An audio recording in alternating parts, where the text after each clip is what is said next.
Stop it. Stop it.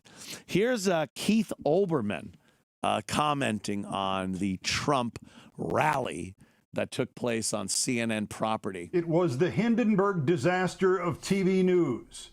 CNN must fire its CEO, Chris Licht, for an abomination unprecedented in American television history last night. Pause. Do you think Keith goes a little over the top? Do you think he exaggerates, a little hyperbole? Do you think there's a little hyperbole going on with fucking Keith Olbermann? He's talking about the former president. I have to reiterate this. Trump was the president for 4 years. He's running again after 4 years of a Democrat president. He is the front-running Republican candidate, and he will most probably be the ticket. He'll be the presidential candidate in 2024 for the Republican Party.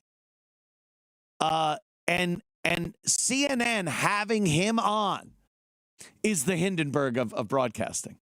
You can't fathom that the American news agencies, all of them, should have him on speaking about policy and his beliefs in things and his ideology and what he thinks happens with elections. And none of that should even be heard. I could understand if this is some third-party mental patient prop candidate. He's going to be the Republican nominee. And Keith Olbermann does not want you hearing what he has to say, because God forbid you hear something you like and pull that fucking handle for him in November. It's astounding. But again, that's who they are. Liberals. Liberal. Let's watch a little more Olbermann. Its new owners must sell the network whose brand they irreparably destroyed last night. E. Jean Carroll needs to sue Trump again for the new defamatory comments he made about her last night. And moderator Caitlin Collins needs to sue her agent for ending her career last night. Most importantly, all mainstream American news organizations must now look solemnly and unflinchingly inwards to understand that if you simply assume, as CNN did, that if you apply merely the textbook journalism rules to a candidate who will utter any lie, slander any person, manipulate any fear, and betray any part of democracy, you will inherit the wind and destroy that democracy. Well, that and more in the Thursday Countdown podcast, available now wherever you podcast. There you go. Go see Keith Olbermann. He's a hoot. That's hilarious. The wind and reap the. It's so over the top insane. And all the other news agencies have to bow their heads and look inward at whether they should. Dude, he's the candidate for president. Let's be real here. He was the president for 4 years. 4 or 3.5 very prosperous years before the chinks fucked shit up. Let's remember that. America was pretty prosperous during the Trump years before China virus fucked it up. Way more prosperous than any single day under Joe Biden's administration, which is hilarious because it's not Joe Biden. We all know that. They work him like a little puppet. So what does Keith want? What is Keith saying here?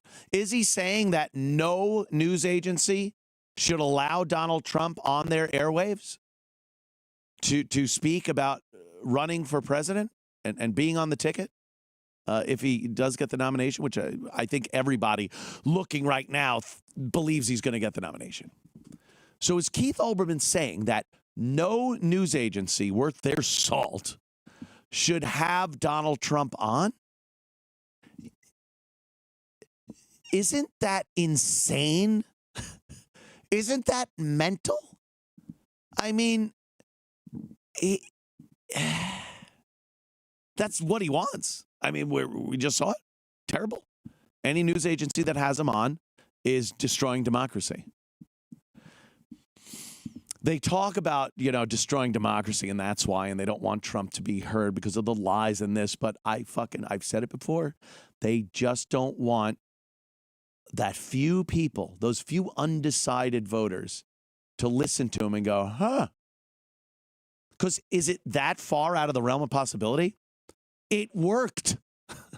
When Trump was campaigning for the 2016 election, everything that Olbermann was criticizing worked. People voted for him. Undecideds went, fuck yeah, let's do this. So it's not without precedent. The president is not without precedent. And they know that Trump still has enough gunpowder in the fucking barrel to do damage and perhaps sway some of these undecideds and get some of that base back that the mainstream media has tried to disillusion over the course of the past 4 years, or a couple of years, actually. Well, the entire presidency, and then the campaign for 2020, and now. So they could shit on Trump. And this is what people like Olbermann are saying, and Stelzer and all those other fuckers, AOC. You could go on and shit on Trump and call him a liar every fucking day. But how dare you give him a chance to come on and actually refute these things and debate them, or just call you a liar or a nasty person. Whatever his response would be, the idea that you could just shit on a candidate, a presidential candidate, without letting him debate what you're saying about him, pegging him as a liar and a criminal and a cheat and whatever, and then not allow him to come on and refute that. And you're talking about destroying democracy with the same breath you just said what should be done. He shouldn't be allowed to speak because allowing someone to debate your opinion of him will destroy democracy. It's such Orwellian doublespeak that it's beyond anything in 1984. This is real. We're seeing this. And these are the people that have a problem with letting other people speak to an audience. Fucking Keith Olbermann, my dick. You could Keith Olbermann my dick.